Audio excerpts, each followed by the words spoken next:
एकीकडे मराठा आरक्षणासाठी मनोज जरांगे पाटील यांनी महाराष्ट्रभर लढा उभारलाय, तर दुसरीकडे भारतीय जनता पार्टीचे नेते नारायण राणे असं म्हणतात की मी कुणबी मराठा नाही, मी 96 कुळी मराठा आहे, त्यामुळे मला कुणबी प्रमाणपत्र घ्यायचं नाहीये, किंवा मग जे कुणी 96 कुळी मराठा आहेत त्यांनी कुणबी प्रमाणपत्र घेऊ नये, असं काल नारायण राणे यांनी माध्यमांशी संवाद साधत असताना बोलून दाखवलं.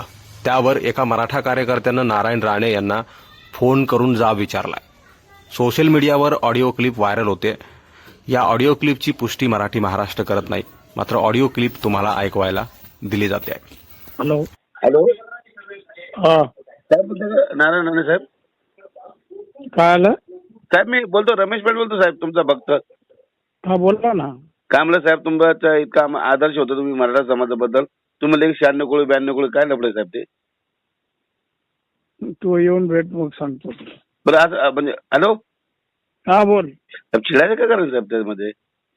हा चिडायचं कारण नाही, तुम्ही विचारलं सर तुम्हाला मी. तुम्ही हे बघा मराठा आरक्षण लढा तुम्ही तुमच्यापासून सुरू झालाय साहेब. मग आता काय मी काय बोललो कुठे?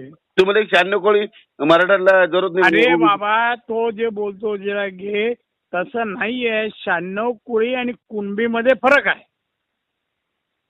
मग आता कुणबी म्हणजे मराठा नाही, कुणबी मराठा वेगळा हा विदर्भात आणि मराठवाड्यात आहे. पश्चिम महाराष्ट्र कोकणात नाही आहे. पण आता ती मराठ्यांचं काय मग? मराठवाड्याचे जे आम्ही 96 कोळी आमचं काय मग? अरे 96 कुळी मराठा, त्यात जे आर्थिकदृष्ट्या दुबळे असतील त्यांना आरक्षण मिळालं पाहिजे. आता मी 96 कोळी मराठा, मग मला भेटेल का? कोण बी घेऊ का नको मग घेऊ? तू ठरव, मला माहित नाही. तुम्ही सांगा साहेब, तुम्ही आमचं नेतृत्व करता साहेब. नाही नेते का, तर मी सांगितलं ना. तुम्ही मराठा बघा आहे साहेब. आणि मराठा जर गरीब असेल तरी त्याला आरक्षण मिळालं पाहिजे. आता मी 96 कोळी मराठा साहेब, मी गरीब आहे, मग मला माझं काय मग प्रॉब्लेम? प्रॉब्लेम काय नाही, तुला घेऊ- मिळावं. घेऊ का नको? त्यासाठी काय आरक्षण मिळायला कुणबी पाहिजे असं नाहीये. हं. शैक्षणिक आणि आर्थिक मागासलेपणा असेल त्याला आरक्षण. शैक्षणिकसाठीच पाहिजे आपल्याला साहेब, ऐका ना. आपल्याला शिक्षणात आरक्षण जर भेटलं ना भरपूर होतं साहेब. ठीक आहे ठीक आहे. आणि ऐका हॅलो हॅलो हा चालू नका साहेब, तुम्ही बोला. म्हणजे बघा मी काही विषय नाही, तुम्ही म्हणजे बघा तुम्ही सर्वात पहिले मला माहिती आहे मराठा आरक्षणाचे जनक तुम्ही आहेत. त्यावेळेस कोणतं तरी ते गायकवाड आयोग. अरे बाबा मी काय म्हणतो, मी आता माझी तब्येत खराब आहे, मी झोपायला आलोय, तरी तुझा मी फोन घेतला आणि बोलतोय. धन्यवाद. आपण तू ये माझ्याकडे, ये मुंबईत, मी बोलतोय. तुम्ही मला मारशाल नाही तर मग मराठा गरीब मराठा भाऊ. हा ठीक आहे. तुमची भीती वाटते, तुमची दहशत आहे महाराष्ट्रात. ठीक आहे ठीक आहे. हॅलो हॅलो हा तुमची दहशत साहेब, लोक तुम्हाला घाबरतात साहेब, माहिती का? असं रे काय असं दहशत, मग आम्ही काय कोणाला हे केलं नाही. मी जो काय अध्यक्ष होतो तेव्हा जो काय घटनेचा आणि जातीचा अभ्यास केला त्यावरून बोललो. तुम्हाला समोर संजय राऊत घाबरता, मी सामान्य मराठा साहेब, तुम्ही तुम्हाला कुठं मारून फेकू शकता ना साहेब, याच्याबद्दल काय?